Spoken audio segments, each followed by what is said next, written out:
got a video, man. Goddamn, Anna Saws. I know I ain't been here y'all with Anna Saws. We getting back on schedule, man. Like I said, Tuesday and Wednesday, which is tomorrow. Y'all know, of course, instead of I know the schedule change. So instead of Monday and Tuesday, how I usually do it's Tuesday and Wednesday. You know what I'm saying? How the schedule is now. So yeah, man. Tuesday and Wednesday, I'm not doing videos. Thursday, Friday, Saturday, Sunday. And sometimes I don't even be in the mood to do these bitches. You know, well, not only that, you know, I don't be in the mood sometimes. I don't want to bring no fake energy to y'all, you know. I ain't no fake, you know what I'm saying, reactor. I ain't gonna bring no fake energy to, hey, we got, I just ain't gonna do the motherfucking video. Plain. But last week I was just fucked up. But yeah, he got endless sauce, man.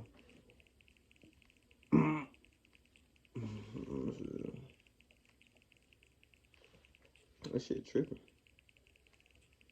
Hold on. My bad, y'all. That shit.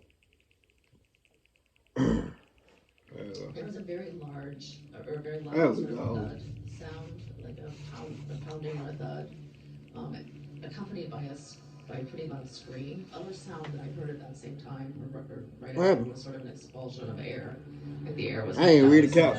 When Sydney Powell's parents sent her off to college, they were really excited for her. She had been a great high school student. She had lots of energy, and her mom was a huge role model for her. Sydney and her mother Brenda were best friends. Everyone who knew Sydney thought Brenda had inspired her to be a kind, hardworking individual, and that Sydney would have a bright career ahead of her. But something went wrong at college, and Sydney kept it all a secret. Secrets, lies, and shame piled up until it was too late. Why did Sydney unalive her mother, someone she saw as her closest friend? Why did her college counselor listen to the horrific incident on the phone? And where is Sydney now? We'll explore these questions and many more in today's video.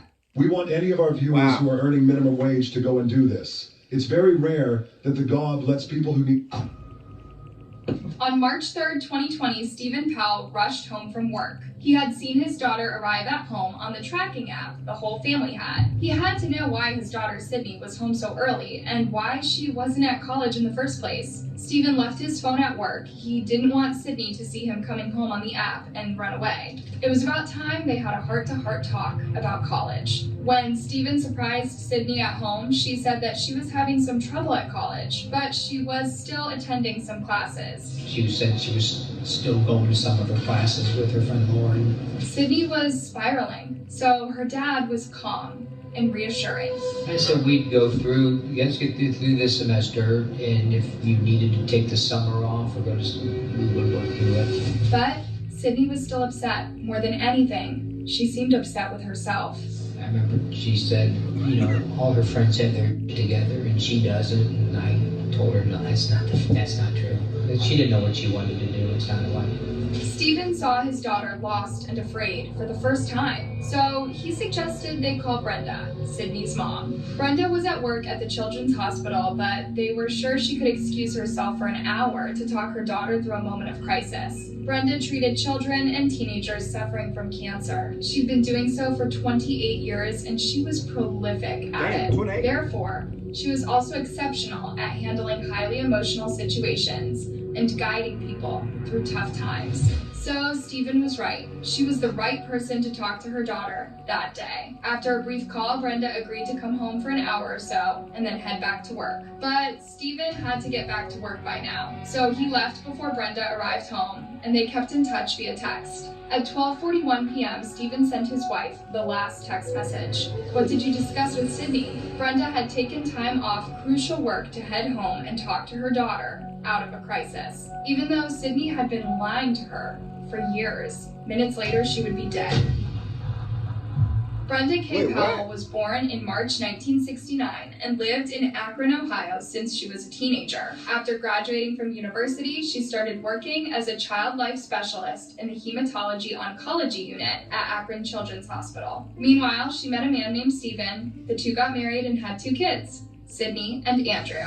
Her obituary would say, Brenda's husband and children were the lights of her life. She was devoted to them unconditionally. She brought the same energy and caring to the families and children she met at work. She founded the Oncology Teen Program. She planned activities for the entire family and helped them celebrate every success. The care provided and the relationships developed contributed to individual and memorable moments that would last a lifetime. Her influence extended throughout the Akron children's community and beyond. She was a beautiful, cherished friend to many. Brenda wanted her children to have the same attitude in life. Her eldest child, Sydney, was a great student at St. Vincent St. Mary High School in Akron. She was also really close to her mom, so Brenda was sure she had a bright career ahead. Before graduating from high school, Sydney and her family chose Mount Union as her preferred college. It was a 45-minute drive from home, and Sydney wanted to be close to Brenda and her loved ones in Akron. To no one's surprise, Sydney got in with a presidential scholarship in 2018. This meant a full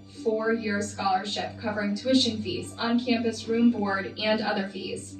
The family was elated. Not only had Sydney ensured a great academic life for herself, but she was close enough to home to come whenever she felt a little homesick. Brenda could visit too when she had the time. Indeed, people around Brenda and Sydney saw them as the best of friends. And that didn't go away once Sydney started her classes. The two would talk every single day and see each other face to face several times a week. Things were even better. Sydney managed to get a dorm room with her high school bestie, Lauren. What could be nicer than hanging out with your school bestie at college and your mom outside college hours? All seemed well for a year and a half. Sydney would come home during breaks and tell her parents how cool college was. When they spoke on the phone, Sydney would gush over her new friends and the fun times she spent with Lauren. But Sydney was an adult now. Colleges don't just share grades with your parents, even when they are paying the bills. So Sydney's parents didn't check on her academic situation until the beginning of 2020. In early 2020, when my kids go to school, well, before I ain't had kids, I'm checking every fucking grade that is. Motherfucker, y'all better have an A, B, or at least a motherfucker C. If I see that you fail it,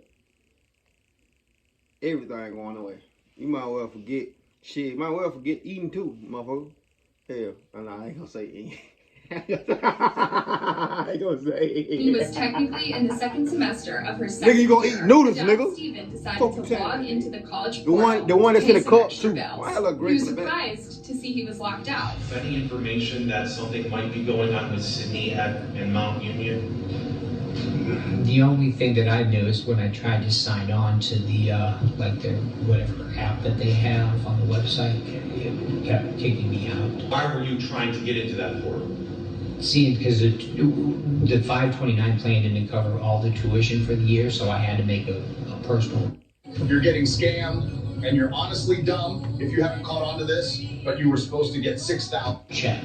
That was the first time Steven thought something might be going on with his daughter. When he asked her why his access to the portal was denied, she said it must be some sort of admin mistake. On February 25th, 2020, Brenda texted her daughter, "Why do I always feel like you're scamming me? Just remember, you need to keep the grades to keep your scholarship." Sydney replied, "My grades are good, thank you very much." Brenda was onto something, but she wanted to trust her daughter. She was an adult. Damn. She didn't want to invade her privacy. She just wanted to guide her to a great start in life. Her parents were becoming increasingly suspicious. What was she hiding, and why? On March 3rd, Steven still couldn't get into the school portal. Sydney had promised to sort out the mistake. She got kicked out of school. How the fuck can you get kicked out of school and you got a fucking scout? That's why shit like that be going to waste. Cause motherfuckers be spoon fed. Then when they get in there, they be dumb to the motherfucker. And then you got actually black motherfuckers or motherfuckers like me that actually, I ain't gonna say I'm actually smart, but actually know what the fuck they doing and now to keep their grades. And you got motherfuckers like this that they get kicked out of school. People that actually need it. And she'd had a lot of time to do it. Now, Steven thought Sydney was lying. So he called the the school office. Lo and behold, Sydney was not even enrolled at Mount Union. The conversation was that Sydney wasn't enrolled anymore. And then I asked for how long, and they said, you have to ask her. Okay. And I'm sure that came as a shock to you? Yes. Shocked and disappointed, Stephen checked the Home 360 app on his phone. It was a tracking app the family had been using for years. Since Sydney had gone off to college, they'd stopped checking on her. Now, Stephen decided to take a look and noticed that she was at the family home. He was at work but decided to rush home and confront her about the college situation. When Stephen spoke to his daughter, she broke down and explained that she'd been expelled back in December 2019. She was failing 3 or 4 classes, and no one knew about it. 3 or Not 4? even her best friend, Lauren. Patient and understanding, Stephen told 3 Sydney that and they 4 would get through this classes, crisis bitch. together. Before heading Fuck. back to work, he called his wife to summarize the talk he'd just had with Sydney. Of course, this came as a shock to Brenda. Stephen suggested she speak to Sydney after her work at the hospital, but Brenda hurried home. She was concerned and quite fairly upset with her daughter. Yeah, She thought they were best friends. Why had she been lying to her for so long and letting them pay the bills? Brenda got in the driveway around 12:15 p.m., minutes after Stephen had left for work. A minute or 2 later, she left a phone message with the admin office at Mount Union. At 12:36 p.m., college admins Michelle Gaffney and John Frazier returned the call. Brenda picked up. Dean Frazier was sitting at his desk and I was sitting next to it. He dialed. The phone was answered, and Mrs. Powell answered. Dean Frazier was speaking and simply said, Brenda, this is Dean Frazier. I'm sitting here with Michelle Gaffney, our associate dean of students. We're returning your call, and that's about as far as we got. Brenda only got to say, "Yes, this is Brenda Powell." Those were her last words. From the other end of the phone, Michelle and John listened in horror as a thud and a scream ended the call. There was a very large, or a very loud sort of thud sound, like a pounding or a thud, accompanied by a pretty loud scream. The sound that I heard at that same time, or right after, was sort of an expulsion of air, like the air was knocked out of somebody. Brenda didn't even get an explanation from her daughter. Sydney unalived her mother with a frying pan. 6 thuds later, the call ended. Michelle dialed back twice. The first time, no one picked up. The second time, Man, 3 minutes after the first thud, someone did. How you kill your mama cause you a dummy? You failing 3-4 classes, bro. I know you can get tutoring in college, bro, or some shit. Have somebody do your work or something. God damn, she ain't even try to pinch the shit. God damn, you just gonna kill your mama just cause you found a bitch? Hell, your mama already goddamn good alive. She working at a hospital she been working at before you was born, bitch. How the fuck you gonna kill your mama? Like this shit I be talking about, man. Shit, ungrateful ass people, man. When John asked, "Brenda, is that you?" the voice replied, "Yes, this is Brenda," but it wasn't Brenda. Miss Gaffney, did you recognize that voice on the line? Yeah, Okay, was that Brenda it Powell? was not Brenda. Who did you recognize that voice? I was sure it was Sydney. Both Dean Frazier and I looked at each other and sort of shook our heads at each other. And he then said, I don't, Sydney, I think this is you. The call was then interrupted, and Michelle and John phoned 911. I got on the phone, and there was a lot of screaming going on, so you couldn't really say if it was like a physical fight, but just sort of like a lot of yelling and screaming going on. If you didn't think it until now, Sydney was not a master of lies. When officers arrived at the scene, they found a broken window. Sydney was crying. She told them that Brenda had told her to flee the house as someone had broken in. The officers didn't buy it for 1 second. First of all, there were red marks all over the broken window. This meant that it was broken after the crime was committed. Dumbass. Second of all, the scenario just didn't add up. Her mother had told her to run, she didn't, yet the perpetrator only took Brenda's life? No! The scenario was quite clear. Sydney took her poor mother's life and then stayed there and attempted to cover for herself. Countless lies, ever more sickening, until she couldn't run away from the truth. So the 8 Sleep is a pod cover that fits on a mattress like a fitted sheet, but it's temperature controlled, so... Anymore. I need to look into that. When the officers found Sydney at home, she was hysterical. Then she went into a catatonic state. Finally, the reality was catching up to her. Finally, she realized her actions had consequences. Gonna go, The bitch. cast iron skillet and a steak knife were lying on the floor of the master bedroom, painted red. It was a frenzied attack, something that reminded more of a rabid animal than of someone who claimed to be Brenda's daughter and best friend. During Sydney's trial, the full story was revealed. Sydney had had trouble at college from day one. It's unclear whether she just liked to party, sleep, or had other issues going on, but her grades were not good, and her attendance decreased with every semester. In December 2019, she was expelled after failing 3 classes. This also meant that she had to evacuate the dorm room. However, Sydney behaved like nothing had happened. She went home on winter break, told her parents all was well, then went back to the dorm, pretending she was still a Mount Union student. Lauren didn't know a thing. Weeks into this, Michelle Gaffney had to call Sydney to her office and tell her that she needed to pack her things. Sydney told Lauren she was taking some time off college to figure things out. Then she proceeded to live in hotel rooms until March 3rd when she ran out of cash. That was the day it all went down. Sydney's attorney argued that she was not guilty by reason of insanity. When she took her mother's life, she was in a psychotic state, hence her catonic state when she truly realized what she had done, they argued. In September 2023, Sydney's trial began. 3 clinicians brought by the defense said that Sydney suffered from schizophrenia, a schizoaffective disorder, and malingering, respectively. However, the state clinician brought in by the prosecution said that is not true. After assessing Sydney, they concluded that she could only be diagnosed with anxiety disorder, and that did not mean she could escape responsibility for what she had done. On September 20th, Sydney Powell was found guilty of murder and tampering with evidence. She was sentenced to 15 years to life in prison. Sydney had never shown signs of mental health issues before. Until she graduated high school, she was a straight-A student, described as charismatic and social. Up until March 3rd, Sydney calmly lied to her family and friends about her school situation. She was composed and fulfilled everyday tasks as usual. No one witnessed her mental health decline or any psychotic episodes. Sydney had also Googled how to kill someone and how long does it take to bleed out a few days before. This was premeditated.